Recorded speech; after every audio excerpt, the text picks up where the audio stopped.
एक दिन शाम को योगानंद जी ने श्री राइट जी से पूछा, भारत के बारे में तुम्हारा क्या विचार है राइट? विचार मग्न होते हुए श्री राइट ने उत्तर दिया, शांति। भारत के लोगों के स्वभाव में ही शांति है।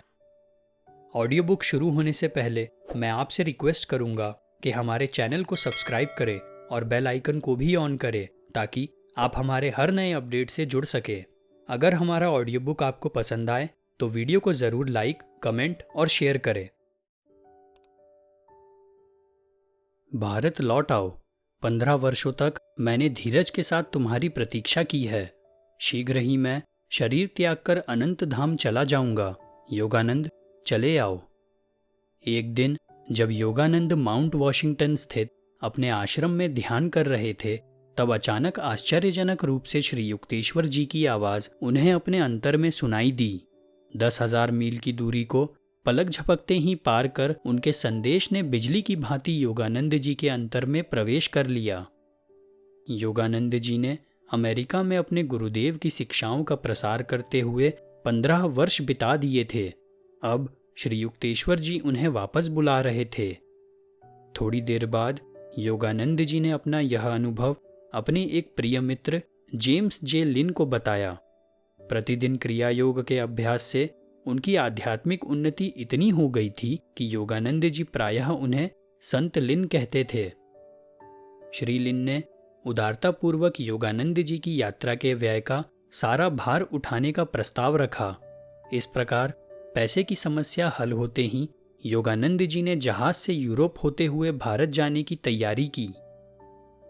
न्यूयॉर्क से योगानंद जी 9 जून 1935 को यूरोपा नाम के जहाज पर सवार होकर चल पड़े।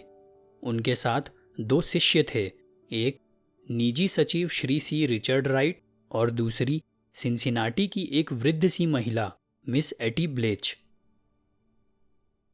अत्यंत आनंद के साथ योगानंद जी भारत की पवित्र हवा में फिर एक बार श्वास ले रहे थे।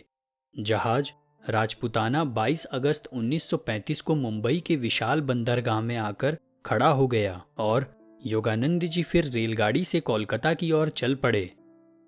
जब योगानंद जी हावड़ा स्टेशन पहुंचे तब वहां स्वागत करने के लिए इतनी विशाल भीड़ खड़ी थी कि कुछ समय के लिए तो योगानंद जी गाड़ी से नीचे ही नहीं उतर सके।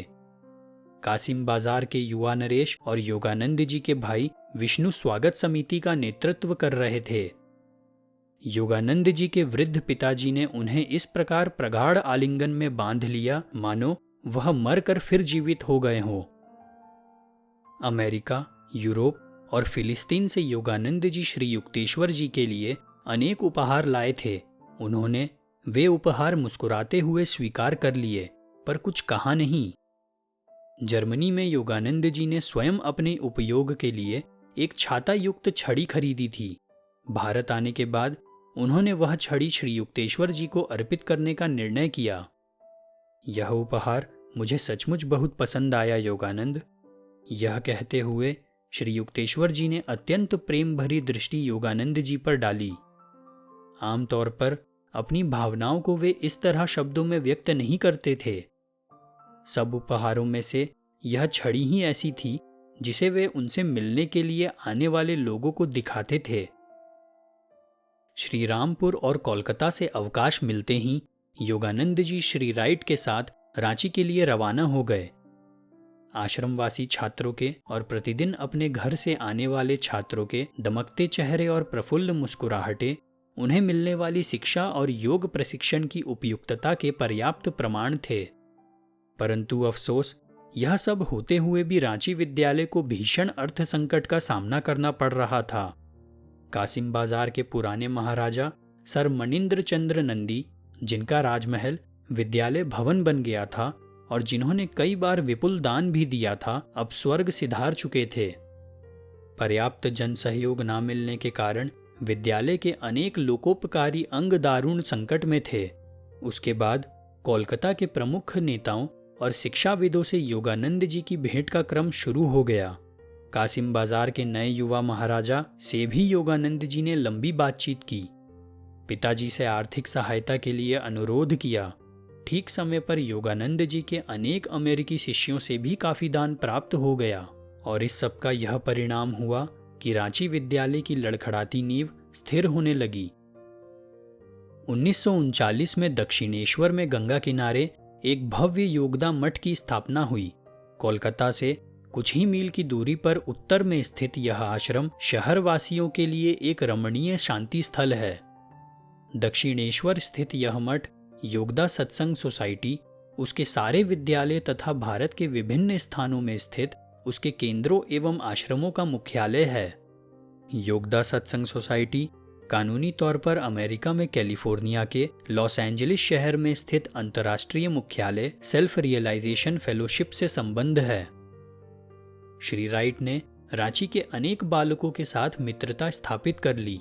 सादी धोती पहनकर काफी समय तक वे उन सब के साथ रहे।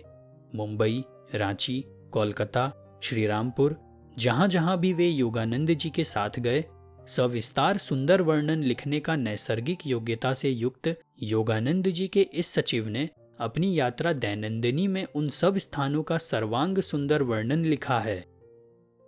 एक दिन शाम को योगानंद जी ने श्री राइट जी से पूछा, भारत के बारे में तुम्हारा क्या विचार है राइट?